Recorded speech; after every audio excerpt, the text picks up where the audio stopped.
La taqtulu auladakum khasyata imlak. Janganlah kamu bunuh anak kamu karena takut miskin. Khasyata imlak. Allah perintahkan jangan kamu bunuh anak kamu, karena dulu tradisinya orang-orang jahiliyah sebelum datang Islam, karena mereka takut menjadi miskin karena anak-anaknya, maka anak-anak mereka itu mereka bunuh. Apalagi yang perempuan. Jadi agar tradisi itu tidak membengkak, apalagi setelah datangnya Islam, maka Allah katakan bahwa setiap orang yang lahir itu membawa rezekinya masing-masing. Janganlah kamu bunuh anak kamu waktu kecil-kecil karena takut kamu miskin. Nahnu narzuqukum wa iyyahum. Kami yang memberikan rezeki kepada kamu dan mereka.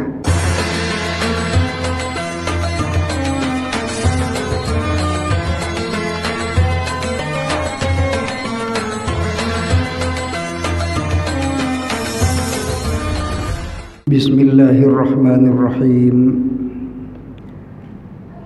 Assalamualaikum warahmatullahi wabarakatuh.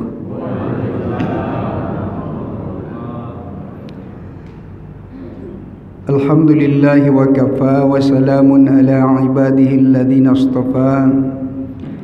Subhanaka la ilma lana illa ma 'allamtana innaka antal alimul hakim. ولا حول ولا قوة إلا بالله العلي العظيم.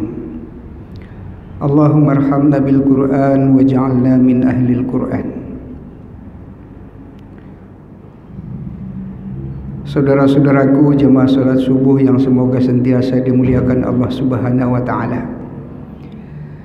Bersyukur kita kepada Allah Subhanahu wa taala dan mengucapkan alhamdulillahirabbil alamin. Bersalawat salam kita kepada Nabi sallallahu alaihi wasallam dan ucapan Allahumma salli ala sayyidina Muhammad wa ala ali sayyidina Muhammad. Semoga kita sentiasa dapat menghidupkan sunnah-sunnah beliau dan menjadi asbab bagi kita untuk mendapatkan syafaatnya baik di dunia maupun di akhirat. Sebetulnya pagi ini tadi saya ada acara di Jalan Durian, bukan di TVRI. Jadi Maulana ini tadi jam 4 sudah sampai rumah beliau. Jadi saya runding, ya udahlah Ustaz, sampai isyraq lah nanti baru kita jalan. Jadi alhamdulillah Bapak Ibu yang dimuliakan Allah Subhanahu wa taala. Rupanya tidak disangka-sangka ustadznya pun tidak datang hari ini. Mungkin sesuatu hal kita bersangka baiklah. Mungkin dia hari ini ada acara yang lebih penting lagi, atau sesuatu hal kita bersangka baik saja, karena sangka baik ini perkara yang Allah suka daripada bersangka buruk. Tuan-tuan yang dimuliakan Allah Subhanahu wa taala, kajian kita pagi hari ini adalah beberapa pintu-pintu rezeki dalam Al-Qur'an. Yang pertama sekali, pintu rezeki dalam Al-Quran ini adalah pintu rezeki yang Allah Subhanahu wa taala sudah tentukan. Wa ma min dabbatin fil ardi illa 'alallahi rizquha.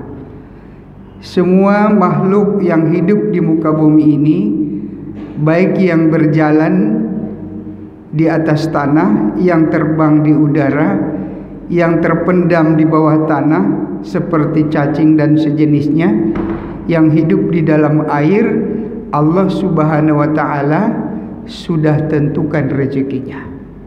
Semua-muanya. Orang yang sehat, orang yang sakit, yang pintar, orang yang tidak pintar, orang yang gagah, orang yang setengah gagah, orang yang tidak gagah, semuanya rezekinya Allah Subhanahu wa taala sudah atur.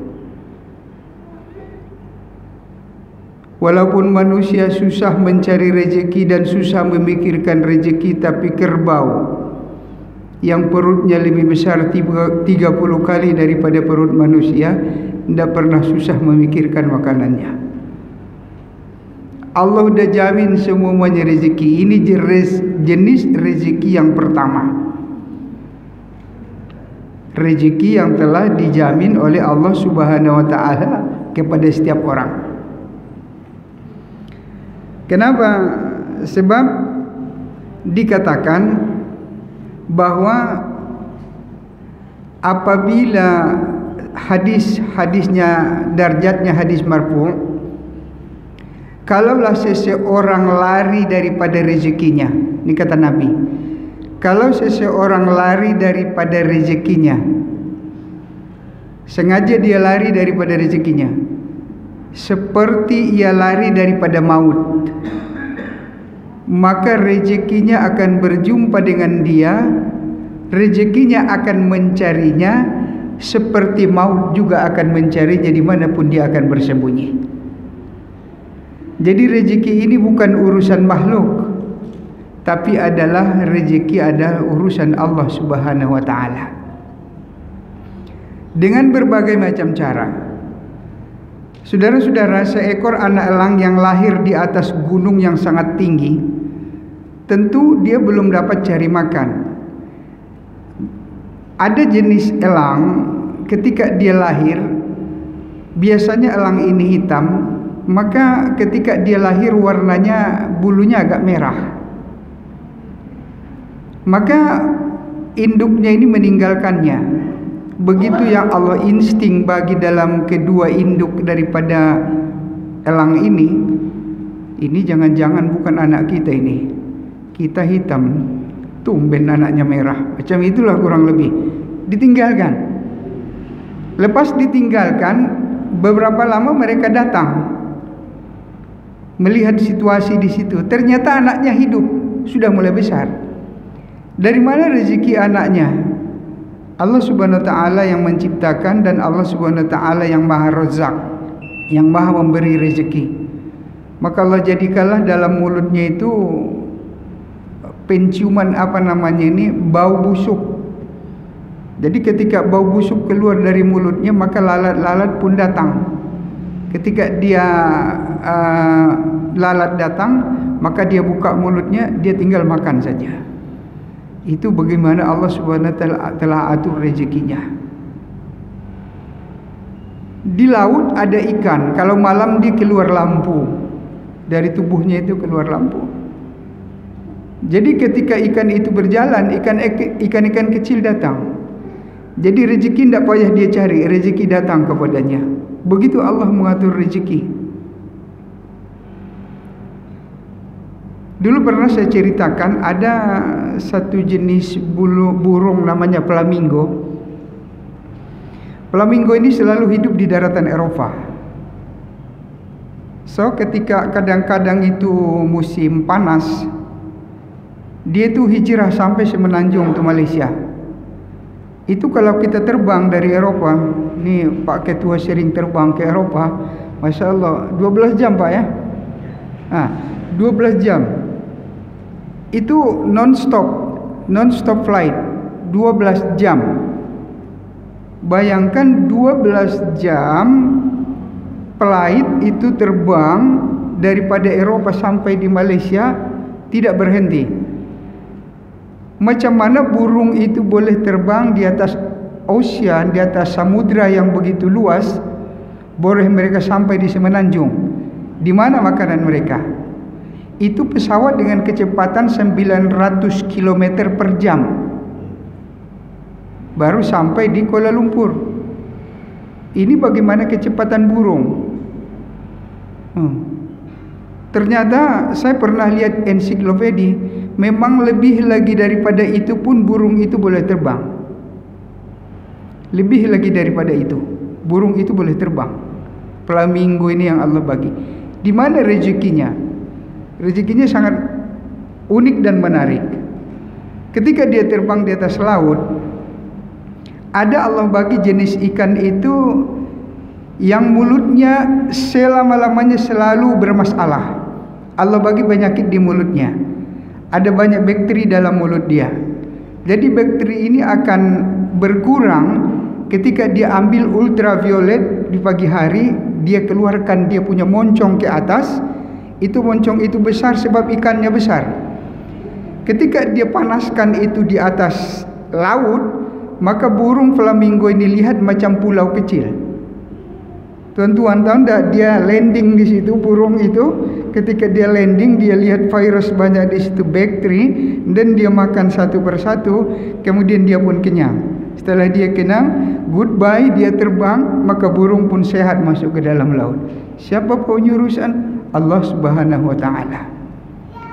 Jadi Allah telah atur rezeki kita ini. Sampai kadang-kadang hewan-hewan, binatang-binatang yang tidak pandai mencari rezeki, Allah tetap bagi rezekinya. Dulu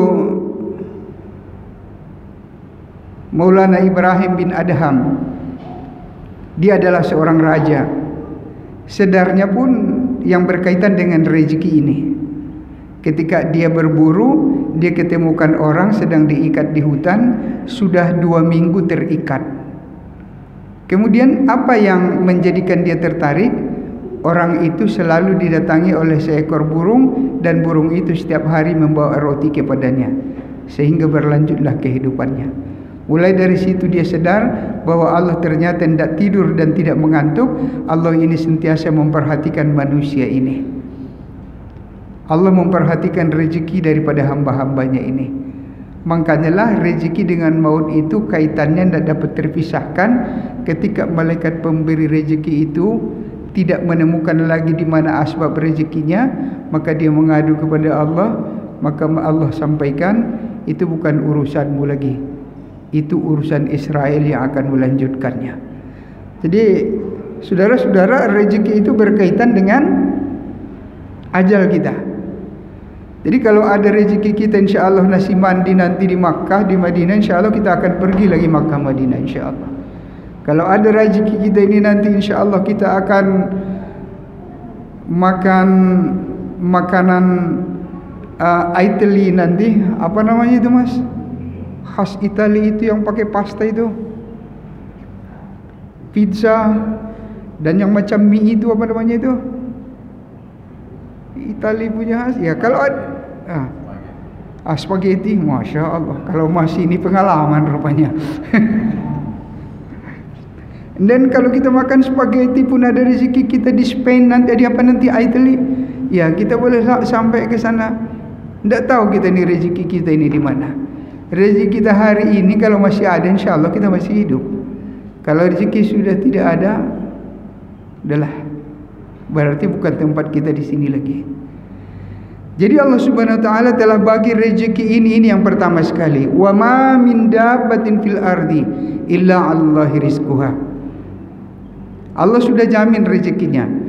Dan rezeki ini, Masya Allah, bukan ketentuan makhluk, tapi ketentuan Allah. Ada seorang kiai. Kiai ini mustajab doanya. Orang datang kepadanya minta doa. Pak Yai, tolong doakan biar saya ini hidupnya ini sugih nih, kaya, selama ini selalu melarat. Didoakan sama kiai. Orang itu kaya tapi kiainya miskin. Kenapa seperti itu? Karena yang datangkan kaya itu bukan kiainya. Ada orang pintar dia, tapi tidak miskin. Ada orang bodoh, Allah bagi kaya. Ini urusan dia ini ada di tangan Allah Subhanahu wa taala. Jadi saudara-saudara yang dimuliakan Allah Subhanahu wa taala, rezeki ini adalah urusan Allah Subhanahu wa taala. Yang paling Allah marah apa tentang rezeki? Kekhawatiran kita, keraguan-raguan kita kepada hal yang telah dijamin oleh Allah Subhanahu wa taala. Ini yang pertama sekali. Kekhawatiran kita ini, keraguan kita, rezeki Allah Subhanahu wa taala jamin. Kita wajib berusaha, tapi kita yakin, letak yakin kita pada Allah Subhanahu wa taala. Kemudian yang kedua, rezeki itu adalah rezeki dengan usaha. Tadi rezeki yang sudah ditentukan. Rezeki dengan usaha. Wa alaysa lil insani illa ma sa'a. Manusia ini tidak mendapatkan apa-apa kecuali apa yang telah dia usahakan. Ini adalah pendapat Imam Syafi'i. Yes. Pendapat Imam Syafi'i. Wa alaysa lil insani illa ma sa'a. Manusia ini tidak mendapatkan apa-apa kecuali apa yang diusahakan. Ini pendapat Imam Syafi'i. Imam Syafi'i gurunya siapa? Imam Malik. Mana lebih tua? Imam Malik. Berapa tahun? Imam Malik lebih tua daripada Imam Syafi'i 56 tahun. Itu guru dia. Jadi Imam Syafi'i lahir, gurunya sudah berumur 56 tahun. Imam Syafi'i wafatnya ketika umur 53 tahun. Sedangkan Imam Malik umurnya kurang lebih 90 tahun. Jadi itu gurunya. Imam Malik lahir di Makkah, di Madinah, dan wafat di Madinah. Jadi kalau kita ziarah Madinah, itu makam Baqi yang sebelah kiri masjid yang hadap kiblat. Kalau menurut arah mata anginnya itu sebelah timur. Kita masuk ke Baqi, nanti sebelum ada signboard persimpangan sebelah kanan di tepi jalan itu makamnya Imam Malik. Nah, lewat daripada kubur anak-anaknya Nabi, menyimpang kubur Imam Nafi', kubur Imam Malik, di situlah itu sebelah kanan. Kalau Fatimah agak di ujung sebelah kanan. Jadi terlepas dari itu tadi, bahwa dua ini adalah antara murid dan guru. Kalau Imam Malik tadi dia berpendapat Allah Subhanahu wa taala telah atur rezeki seseorang. Sedangkan Imam Syafi'i berpendapat bahwa manusia ini akan mendapat segala sesuatu yang diusahakan. Jadi ini biasa kita sudah dengar kisah ini, tapi sangat menarik sekali kalau kita ulang kisah ini. Jadi mereka ini saling, artinya ngotot pendapatnya masing-masing. Lepas itu Imam Syafi'i permisi. Dia pun sowan kepada gurunya, dia permisi. Dia pun dalam pikirannya dia tetap istiqomah kalau rezeki datang dengan usaha. Maka di tengah jalan ada orang menawarkan untuk memetik anggur. Maka dia pun ambil anggur itu, dia petik anggur, kemudian selesai, maka dia pun ambil upahnya. Lepas itu dia akan bawa kepada Imam Malik, gurunya. Dia akan mengatakan, ingin menunjukkan pendapatnya bahwa itu adalah yang benar. Tuan Guru, saya tadi dalam perjalanan ada orang meminta saya untuk memetik buah anggur. Lalu saya datang ke sini untuk membawa anggur ini. Ini saya ingin mengatakan kalau tidak dengan usaha maka tidak ada rezeki. Maka Imam Malik bilang apa? Saya dari tadi ingin anggur. Jadi rupanya kau bawa juga. Saya pun dapat akhirnya anggur ini. Akhirnya mereka sama-sama tertawa. Itulah imam yang besar ini. Jadi imam-imam itu berselisih pendapat pun mereka ini, maka mereka itu tidak ada saling ngotot. Mereka itu saling bertoleransi. Karena ini adalah imam-imam yang luar biasa, imam-imam besar. Jadi rezeki dengan melalui usaha. Jadi ketika kita berusaha, yakinlah rezeki itu Allah Subhanahu wa taala akan bagi kepada kita. Kemudian selanjutnya ada pintu rezeki itu adalah dengan bersyukur, sebagaimana firman Allah Subhanahu wa taala, la in syakartum la azidannakum wa la in kafartum inna adzabi lasyadid. La in syakartum, ketika kamu bersyukur, la azidannakum, niscaya saya akan tambah. La itu namanya lam taukid. Lam taukid ini pasti terjadi. Kalau bersyukur pasti Allah akan tambah. Tambah apanya? Tambah berkahnya, tambah bendanya, tambah ketenangannya. Yang penting kalau kita bersyukur, harta itu akan bertambah. Ada orang kadang-kadang bertambah harta tapi tidak membawa kepada ketenangan, karena dia tidak mensyukuri daripada hartanya. Tambah banyak harta macam suara kereta api, susah, tambah susah rupanya. Jadi ada orang sedikit hartanya tapi Allah bawa tenang. Inilah cara hidup Nabi. Nabi tidak punya apa-apa, rumah 2x1 saja, tenang saja tempat Nabi. Baiti jannati, rumahku adalah surgaku. Rumahku adalah surgaku, jannati. rumahnya surganya, apalagi istrinya yang bernama Jannah lagi, tambah lagi surganya. Jannah bercampur jannah. Jannah itu artinya surga. Masya Allah. Jadi kalau kita bersyukur Allah tambah. La in syakartum la azidannakum. Jadi syukur di sini atas pemberian nikmat itu dalam arti kata, apa arti syukur? Syukur ini adalah menggunakan nikmat Allah kepada yang Allah suka. Wa amma bi nikmati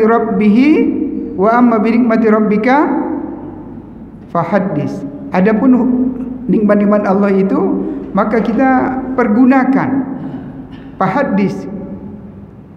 Kita gunakan di jalan yang Allah suka. Ini contoh kecil saja lah, contoh kecil nih. Kalau misalnya Pak Ketua, nih saya yakin lah, tapi tidak tahu lah. Ini nampaknya bagi ustadz dan imam-imam di sini misalnya, atau orang-orang yang sering ke masjid ini, bagi peci, bagi baju, bagi sarung. Lalu satu hari ada Pak Ketua lihat orang selalu pakai peci itu, orang selalu pakai sarung itu, orang selalu pakai peci gamis itu. Maka apa yang tertimbul dalam hati Pak Ketua? Pertama sekali tenang. Alhamdulillah, ada manfaat juga yang saya bagi. Pasti bukan itu saja. Yang kedua, insya Allah nanti akan saya tambah lagi. Kenapa? Karena kita gunakan. Tapi coba sudah dibagi, tidak pernah dipakai. Tidak pernah sama sekali. Sudah sebulan, 2 bulan, bahkan sampai setahun tidak pernah dipakai bajunya. Itu paling tidak hati sedikit kecewa. Walaupun tidak memang kecewa, tapi ada kecewa lah sedikit tidak digunakan. Nampaknya salah sasaran ini. Kemudian yang kedua ini yang tidak enaknya. Udahlah, itulah yang pertama dan terakhir gitu kan. Jadi Allah Subhanahu wa taala begitu juga. Jadi kalau Allah bagi kita gunakan di jalan Allah, maka la azidannakum. Allah akan tambah itu harta itu. Jadi ada keberkahannya. Kemudian yang keempat, rezeki, pintu-pintu rezeki dalam Al-Qur'an itu adalah rezeki dengan bertakwa yang tidak diduga-duga, rezeki yang tidak diduga-duga. Wa may yattaqillaha yaj'al lahu makhraja wa yarzuquhu min haitsu la yahtasib wa may yatawakkal 'ala Allahi fa huwa hasbuh innallaha balighu amri qad ja'ala likulli shay'in qadara wa may yattaqillaha yaj'al lahu makhraja. Makhraja, tempat keluar. Kharaja artinya keluar. Ada mim ditambahkan di depan. Makhraja menjadi isim makan namanya, tempat keluar. Sajadah artinya apa? Sajadah, sin jim dal, artinya sujud. Ditambah mim di depan, jadi masjid artinya tempat sujud. Jadi kalau ada mim di depan itu, masuk dia ke dalam kata kerja, dia menjadi kata tempat, namanya isim makan di dalam bahasa Arab. Jadi rezeki yang tidak diduga-duga.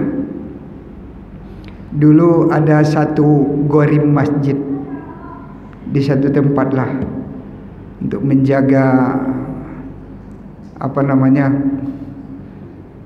kode etiknya saya tidak sampaikanlah masjidnya yang mana. Yang penting satu hari dia sudah lama di situ jadi gorim. Lama dia jadi gorim. Ini cerita lama yang saya bilang ini. Cerita sebelum ada antrian untuk berangkat haji. Jadi dulu kalau kita ada duit boleh langsung. Tapi saya teringat cerita ini. Jadi satu hari gubernur datang ke masjid itu. Saat itu kedudukan gubernur saat itu dengan sekarang itu beda pelayanannya. Mulia waktu itu, sangat terhormat waktu itu jadi gubernur pada waktu itu. Mulia beda dengan sekarang. Jadi datang dia pergi ke masjid itu, maka orang pun sambut. Semua orang kampung turun datang ke masjid itu. Rupanya masjid itu masjid kampungnya gubernur. Jadi setelah itu apa yang terjadi? Maka gubernur pun bagi amplop, bagi sarung, setiap orang datang. Tapi yang namanya gorim masjid tadi, susah saya bilang gorim, tidak terbiasa. Sila bilang marbot. Gorim ini sebenarnya kurang bagus lah artinya. Gorim ini orang yang berhutang. Tidak tahu kenapa di Pekanbaru namanya gorim. Gorim, kasihan juga jadi gorim itu orang berhutang terus. Saya selalu bilang marbot. Katakanlah marbot, ya susah saya berpikir dulu mengatakannya. Jadi itu marbot itu tidak dibagi sama Pak Gubernur. Semua orang dapat amplop, semua orang dapat sarung, tapi dia tidak dibagi. Dia pun berpikir, ya Allah, sial amatlah nasib saya ini. Saya lihat ada orang yang hanya baru datang hari ini ke masjid, dapat amplop, juga dapat sarung. Saya baru hari ini dia nongol ke masjid. Tapi saya, ya Allah, sudah berapa tahun saya di sini jadi gorim. Sayalah yang tahu seluk-beluk masjid ini. Di tangan sayalah kuncinya. Sayalah yang buka, sayalah yang tutup, saya yang bersihkan, sayalah yang jaga. Tapi sarung pun saya tidak dapat. Ketika gubernur balik, gubernur pun menjalan. Apa rupanya? Gubernur mau buat jebakan saja. Sampai gubernur berjalan di dekat mobilnya, orang itu pun berdirilah termenung. Semua orang mengantar gubernur dekat mobil, tapi dia berdirilah di depan masjid, di teras masjid, menyandar ke tiang di depan masjid sambil menunduk menangis, ya Allah, kenapalah begitu sangat nasib saya hari ini. Jadi rupanya gubernur buat surprise saja. Jadi ketika gubernur sudah pegang mobilnya, dia berbalik arah.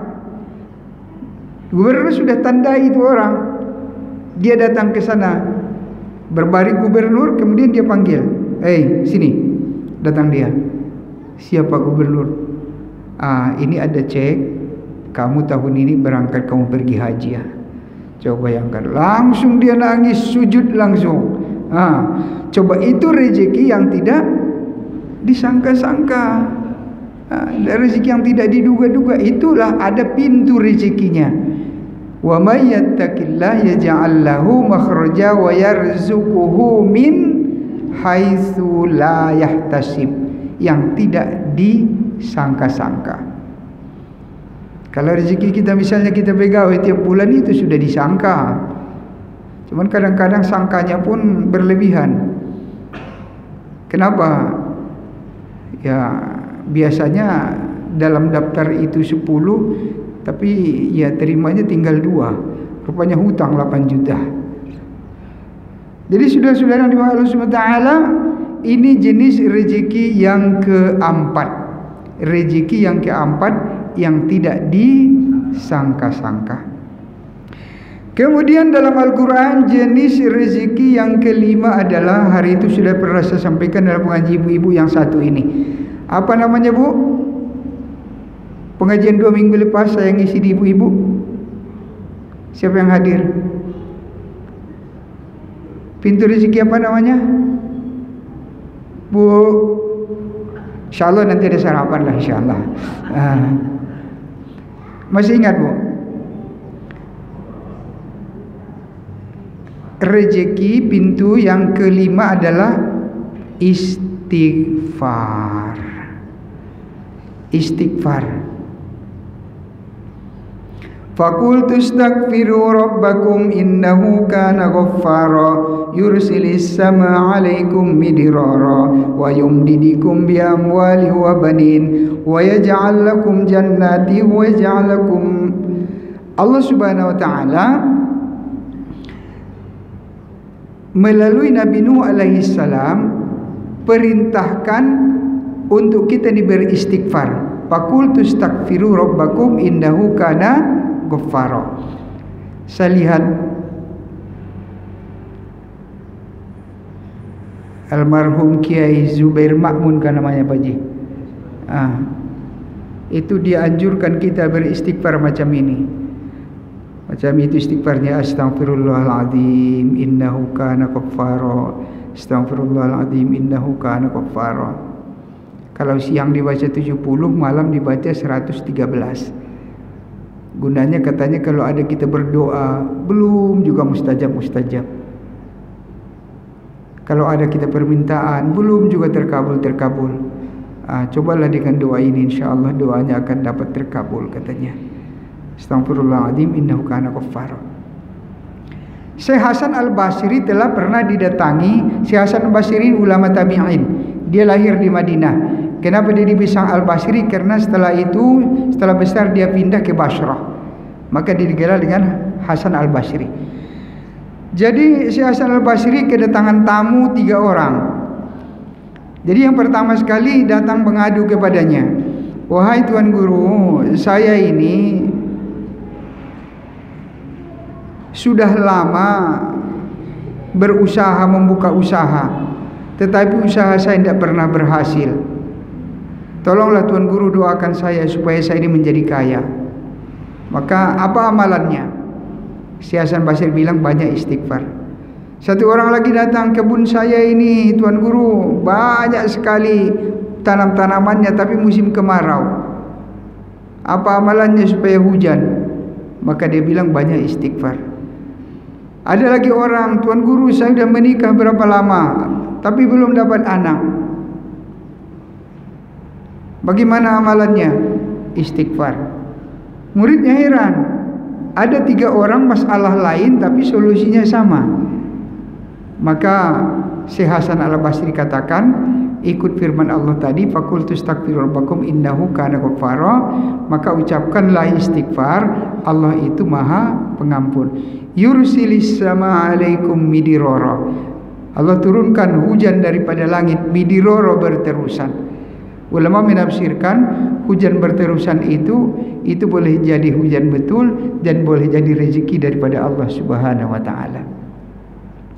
Wa yumdidukum bi amwali wa banin wa ja'alakum jannati wa ja'alakum anhara, dan Allah Subhanahu wa taala berikan kamu anak-anak dan taman, kebun-kebun yang indah.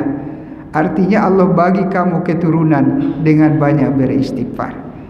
Hal ini bersesuaian dengan sabda Nabi sallallahu alaihi wasallam, man aksarul istighfar ja'alallahu min kulli daykin makhraja.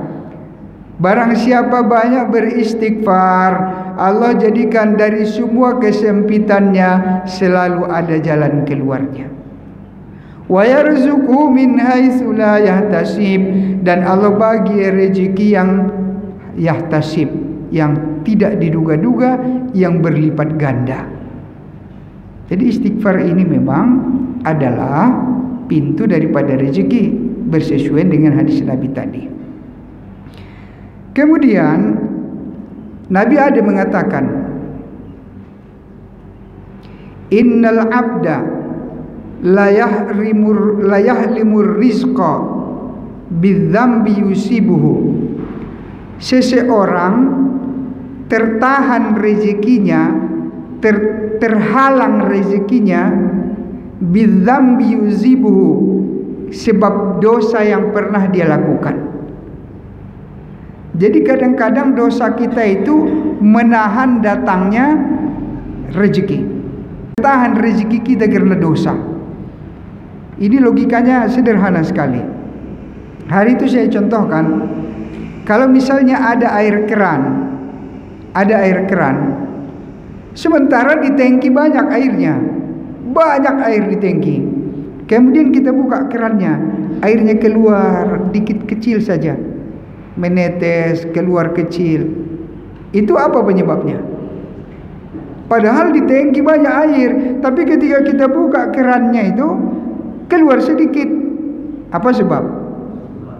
Pasti tersumbat, ada kotoran di dalam. Itulah dosa itu. Jadi maka kata Nabi, rezeki itu terhalang karena dosa. Sepatutnya rezeki udah sampai, tapi karena dosa dia terhalang, macam air tadi terhalang keluar.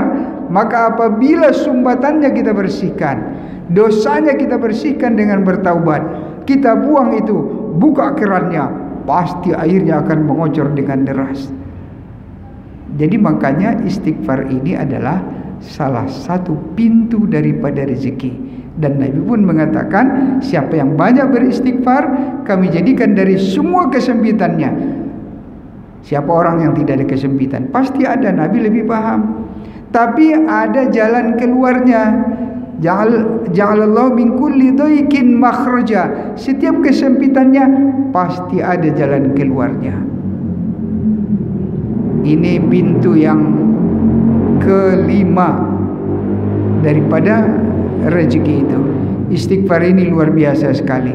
Jadi makanya tadi Syekh guru kita Subair Ma'mun yang wafat di Arab waktu itu pada waktu haji, dan terjadi pembongkaran makam saja, dan makamnya pun jangankan orangnya, sampai kain-kainnya pun masih utuh.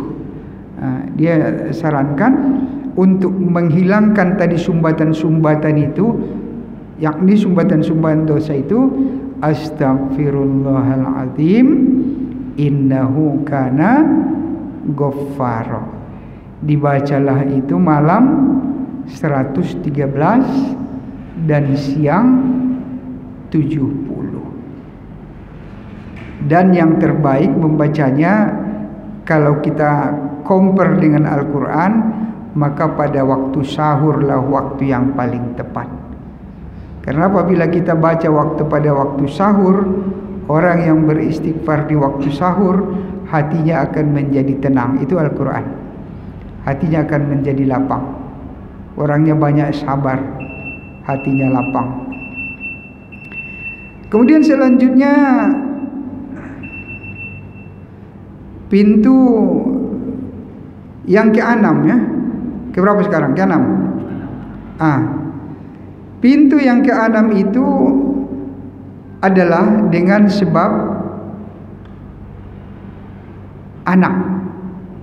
Setiap anak ini mempunyai rezeki. La taqtulu auladakum khasyata imlak. Janganlah kamu bunuh anak kamu karena takut miskin. Khasyata imlak.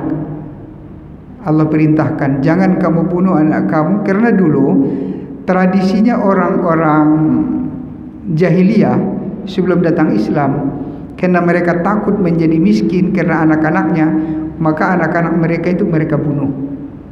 Apalagi yang perempuan.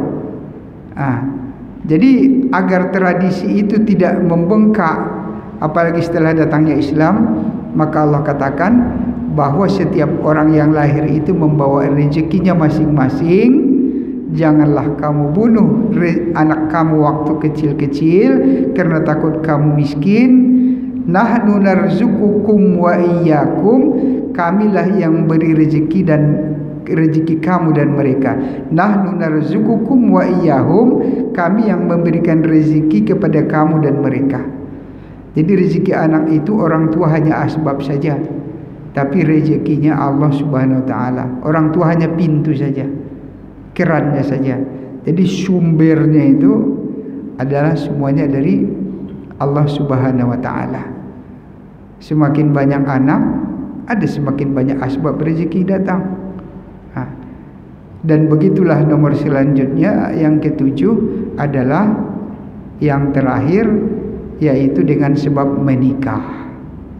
Maka Allah telah berjanji, barang siapa yang menikah, maka saya akan tambahi rezeki kepada mereka, saya akan jadikan mereka kaya, saya akan bagi mereka rezeki yang berlipat ganda dengan asbab menikah. Karena menikah ini adalah salah satu pintu rezeki juga. Memang keberkahan itu setelah menikah. Dulu gajinya pun besar, sebelum menikah tidak tahu kemana habisnya. Tapi setelah menikah walaupun biasa-biasa, tapi Allah bagi cukup begitu. Karena menikah ini adalah termasuk rezeki, salah satu pintu daripada rezeki juga. Alhamdulillah tuan-tuan yang mulia, tapi hari ini orang berpikir kalau dikatakan rezeki itu orang selalu terpikir dengan duit ya. Orang selalu terpikir dengan duit. Rezeki itu bukan duit saja. Enak makan itu rezeki, dapat sholat bangun malam itu adalah rezeki, anak-anak nurut rezeki, ibunya anak-anak senyumnya pun masih bagus, itu rezeki. Rezeki semua. Teman-teman di masjid, Masya Allah, semuanya baik-baik, itu pun rezeki. Bukan itu saja rezeki. Makanya ketika ditanya, ada orang sudah bersyukur, sudah tawakal, takwanya tinggi, sudah punya anak, sudah menikah, jemaah masjid lagi, istighfar lagi, yang lain-lain itu dia. Tapi orangnya kenapa tetap miskin? Kenapa terjadi seperti itu? Padahal tadi ada pintu-pintu rezeki yang sudah ditentukan oleh Allah. Kemudian yang kedua dengan usaha, dia berusaha. Kemudian dengan bersyukur, dia sudah bersyukur. Kemudian tidak diduga-duga sebab dia bertakwa, dia pun bertakwa. Kemudian dia banyak beristighfar, anak saja, istri pun ada, tapi hidupnya tetap miskin. Kenapa terjadi seperti itu? Sebab karena kita melihat terlalu sempit. Apa? Karena kita melihat rezeki itu daripada duit saja. Boleh jadi dia miskin, tapi hatinya lebih tenang daripada orang kaya. Dia tidak punya rumah besar, tapi hatinya lebih besar daripada orang punya rumah besar. Dia tidak punya harta banyak, tapi hatinya lebih tenang daripada orang yang banyak hartanya. Jadi tenang. Baiti jannati, rumahku adalah surgaku. Karena tadi kita ini melihat, karena kehidupan itu daripada duit, maka kita bilang dia, waduh, orang ini sudah banyak beramal, sudah istighfar, kenapa belum ini? Bukan di situ letaknya rezeki. Walaupun dia pas-pasan, tapi sabda di sab pertama terus di masjid. Pengajian tidak tinggal, anak semua nurut, anak-anak semuanya Masya Allah. Walaupun anaknya bukan di pesantren, anaknya dokter, tapi hafal Al-Quran. Anaknya insinyur, tapi ahli agama. Itu semua adalah rezeki. Tapi biasanya itulah, karena duit ini adalah biasanya dapat ditukarkan segala-galanya, orang selalu berpikir karena duit rezeki itu. Memang betul, segala-galanya perlu duit. Memang betul, segala-galanya dapat ditukarkan dengan duit. Tapi bukan duit, bukan segala-galanya. Betul, duit tidak dibawa mati. Kalau tidak ada duit, rasanya mati. Ya. Kalau cinta katanya tak perlu duit. Kalau sudah cinta, mana ada cerita duit. Tapi kalau cinta ada duit, semakin indah. Coba ada cinta tidak ada duit, biasa-biasa. Jadi orang lihat duit ini karena dia dapat ditukar dengan segala-galanya, maka orang pun lihat rezeki itu selalu duit. Rezeki itu bukan. Mudahnya kita sholat berjamaah, bangunnya kita di malam hari, masih ada waktu tidak mengantuk membaca Al-Quran. Baca Al-Quran ini penyakitnya satu saja, ngantuk. Kadang-kadang luar biasa sekali, main ini HP apa semua. Ya, tapi ketika dibaca Al-Quran, baru satu halaman sudah mulai ngantuk. Itu penyakitnya baca Al-Quran ini. Karena itu ada amalan yang sangat tinggi. Ketika kita baca Al-Quran, makanya perintah membaca Al-Quran apa? Fa idza quri'al Qur'an fastami'u, maka dengarkanlah. Bukan itu. Fasta'iz billah, maka membaca a'udzulah. Maka perintah membaca Al-Quran ini adalah membaca a'udzu. Itu yang pertama sekali. Kecuali di situ di pangkal ayat ada bismillah. Jadi perintah yang paling pertama itu membaca auzu. Kenapa baca auzu lebih ditekankan?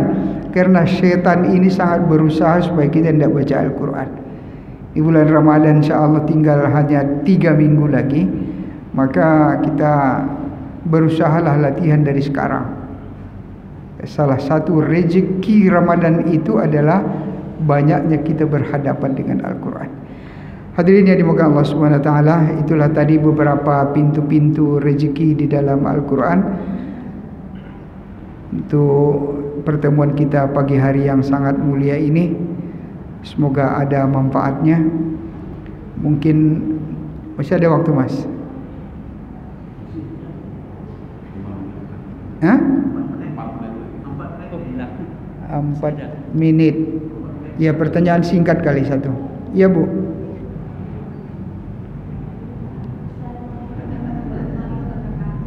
Assalam. Ada ibu. Ibu dulu.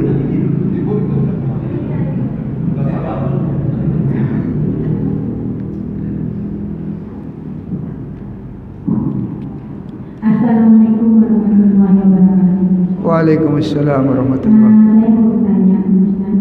Alim bilang adanya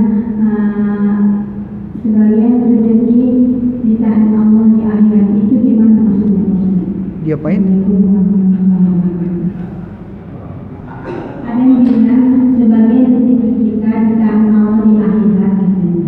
Oh. Assalamualaikum warahmatullahi wabarakatuh. Masya Allah. Ya, singkat saja ya, karena waktu mepet. Ya, Allah Subhanahu wa taala mempunyai 100 rahmat. 100 rahmat itu Allah turunkan di dunia satu saja. Dengan yang satu itulah semua makhluk diberikan rezeki oleh Allah Subhanahu wa taala. Dengan yang satu rahmat itu. Maka rezeki itu seorang itu berbeda-beda. Adakah rezeki yang Allah tahan di akhirat? Allah ada tahan rezeki di akhirat, tidak bagi di dunia. Karena apa? Karena Allah lebih tahu kalau nanti di akhirat itu dia lebih membutuhkan daripada di dunia. Malaikat pun bingung. Ada orang berdoa siang malam menangis dia, tapi Allah tidak kabulkan. Maka malaikat bertanya, ya Allah, si fulan itu sedih sekali, air matanya selalu mengucur berdoa kepadamu, kenapakah engkau belum kabulkan doanya? Maka Allah berfirman, wahai malaikatku, kalau nanti saya kabulkan, tidak akan keluar lagi air matanya, dia akan tidak menangis lagi, tangisannya akan hilang. Maka saya akan tangguh untuk memberikan rezekinya, saya simpan di akhirat, karena saya rindu dengan tangisannya. Jadi jangan dipikir kita ini tidak Allah rindu dengan tangisannya. Jadi jangan pula mengeluh, ya Allah saya indah ini rezeki saya tidak didatangkan. Bukan, karena Allah rindu dengan tangisan kita. Nanti kalau Allah bagi hilang tangisannya, tinggal ketawanya saja kan. Insyaallah gitu Bu ya. Ya. Apakah di akhirat itu Allah berikan rezeki itu? Apakah tahu kita masuk surga, Ustaz? Apakah kita tahu masuk surga? Iya, kalau neraka kita. Rezeki itu begini, rezeki di akhirat itu bukan saja mesti masuk surga, boleh jadi pengurangan dosa, boleh jadi pemberatan timbangan. Jadi sebab orang di surga itu bukannya orang di surga itu orang tidak berdosa. Semua orang di surga itu, yang masuk surga itu bukan orang bersih semuanya. Tapi apa? Karena amal kita nanti ditimbang. Ditimbang amal kita. Faman ya'mal mithqala dzarratin khairan yarah wa may ya'mal mithqala dzarratin syarran yarah. Jadi ketika ditimbang amal ini berarti ada yang baik, ada yang buruk kalau dia sempat ditimbang. Nanti kalau lebih berat yang baiknya, dia masuk surga. Nanti kalau dia ditimbang, ada kebaikan yang di sana itu Allah bagi. Nanti maka dia pun naik. Akhirnya ada rezekinya lagi di akhirat nanti. Rezeki jangan khawatir. Kebaikan kita kepada siapa saja pun, walaupun kepada hewan sekalipun, insya-Allah. Ya Pak, monggo Pak. Assalamualaikum warahmatullahi wabarakatuh. Saya agak tertarik dengan cerita antara guru dan murid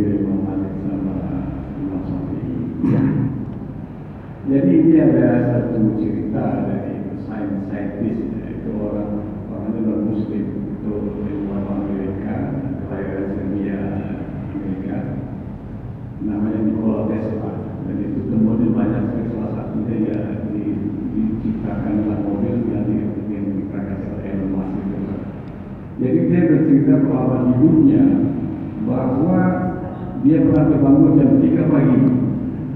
Bangun jam 3 pagi itu dia tiba-tiba mendapat ilham gitu.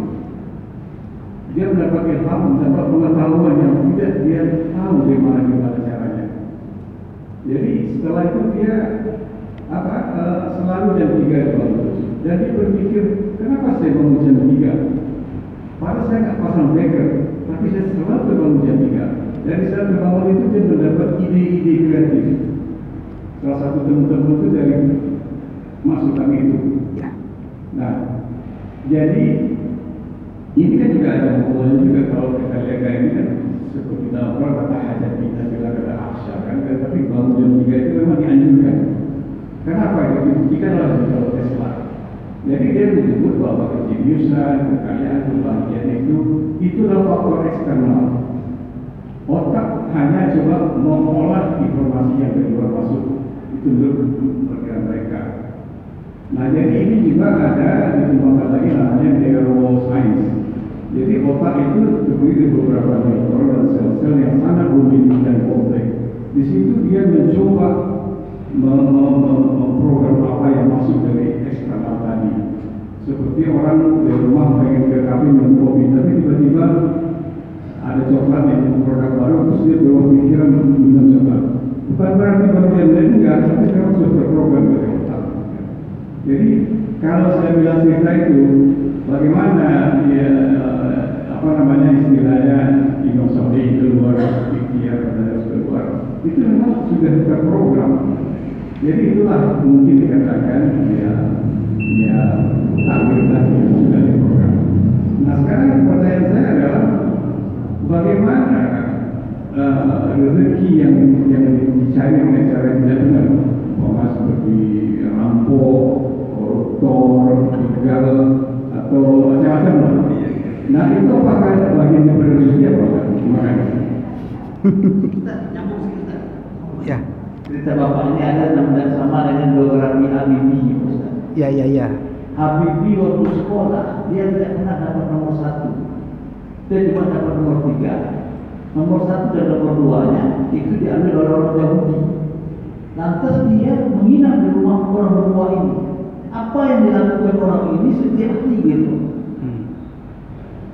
Ustaz, rupanya orang ini sama seperti bapak ini. Bangun di jam 2 subuh malam, mandi, belajar, Ustaz. Mengaji, ya, mengaji dalam bahasa Al-Quran ya. Dia bahasa Al-Quran, tapi belajar, Ustaz, mengaji dulu. Setelah belajar, setelah itu diikuti oleh Habibie. Habibie bisa mengalahkan orang-orang yang Yahudi yang tua. Kan ada kesamaannya, Pak. Terima kasih. Ya, udah. Jadi yang pertama sekali, memang salah satu daripada kasih sayang Allah kepada kita, Allah jadikan rahasia waktu ini sepertiga yang akhir di malam hari. Itu adalah waktu di mana Allah Subhanahu wa taala turunkan rahmatnya dan dia direct kepada masjid-masjid dan kemudian dibagikan kepada semua orang. Dan waktu itu adalah waktu yang sangat mulia, waktu yang sangat berkah sekali. Ada satu kitab namanya kitab Fathul Bari. Dalam kitab Fathul Bari, kalau kita bangun di malam hari antara pukul 2 pukul 4, kemudian kita mandi, air di seluruh dunia ini tidak ada yang memberikan mudarat kepada orang yang mandi di malam hari itu. Kenapa? Karena saat itu adalah saat-saat berkah. Bukankah Lailatul Qadar juga Allah letakkan pada akhir-akhir malam? Bukankah Nabi Isra Mi'raj juga pada akhir malam? Bukan rahasia-rahasia Allah itu datang pada malam hari. Jadi waktu malam hari yang paling mulia itu adalah rahasia Allah pada waktu terjadi antara jam 2 jam 4. Dan untuk kemuliaan kita, Allah bagilah kesempatan. Siapa yang berdoa aku terima doanya, yang minta ampun akan punya dosanya, yang meminta aku akan tunaikan permintaannya. Nah, itu yang itu Pak ya. Kemudian selanjutnya, apakah termasuk rezeki juga kalau daripada hasil daripada merompak, hasil daripada itu? Ya rezeki juga lah, tapi rezeki yang haram namanya kan. Ada rezeki juga lah itu, rezeki yang haram. Rezeki ini berjenis-jenis juga. Rezeki yang halal, ada rezeki yang makruh, ada rezeki yang boleh, ada rezeki yang haram. Itu termasuk rezeki yang haram juga. Ada jenis rezeki yang haram seperti itu, rompak dan sejenisnya, termasuk saudara-saudaranya menipu dan ini segala. Mudah-mudahan Allah bagi kita hidayah dan petunjuk. Allah selalu bagi kita rezeki yang terbaik. Rezeki yang terbaik bukan karena banyaknya. Rezeki yang terbaik yang kita dapat wujudkan di dalam ketaatan kita kepada Allah Subhanahu wa taala. Jadi walaupun dia sedikit tapi lebih bermanfaat. Bukankah Allah Subhanahu wa taala lebih suka kepada amal yang sedikit ketimbang amal yang banyak? Kenapa boleh begitu? Rupanya yang sedikit ini rezekinya sedikit tapi dia gunakan di jalan Allah Subhanahu wa taala. Allah lebih suka kepada hamba yang seperti itu. Kalau rezekinya banyak, lebih-lebih lagi tapi dibanyakkan pula di jalan Allah Subhanahu wa taala. Mudah-mudahan ada manfaatnya. Subhanallah bihamdihi, subhanakallahumma bihamdika, asyhadu an la ilaha illa anta astaghfiruka wa atubu ilaik. Assalamualaikum warahmatullahi wabarakatuh.